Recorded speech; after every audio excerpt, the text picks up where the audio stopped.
हुकूमत और जमात इस्लामी के दरमियान मुज़ाकरात का दूसरा दौर मुकम्मल। मुज़ाकरात का दूसरा दौर भी नतीजा खेज ना हो सका। जमात इस्लामी के नायब अमीर लियाकत बलोच की कमिश्नर रावलपिंडी के दफ्तर के बाहर मीडिया से गुफ्तगू करते हुए कहा, अब कमेटी नहीं चलेगी। कमेटी में से कमेटी निकलेगी तो फिर कमेटी चौक ही निकलेगा। पेट्रोलियम मसनूआत और ज़राअत पर रिलीफ दिया जाए।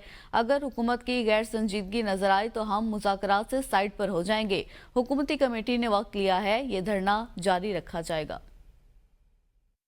लोग सख्त धूप में भी, बारिश में भी और अबस में भी बिल्कुल अपने कौमी मकासद के लिए, कौमी एजेंडे के लिए धरने में मौजूद हैं। जमात इस्लामी ने अपने पार्टी एजेंडे की बजाय कौमी एजेंडे को तरजीह दी है, लेकिन हमने उनसे यही बात की कि भी अब ये कमेटी दर कमेटी नहीं, जो कमेटियां बन गई हैं उन्हीं का इजलास होना चाहिए।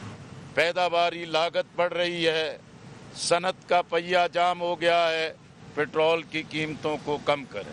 फिर वो जब चाहेंगे हम उनके साथ मीटिंग करेंगे।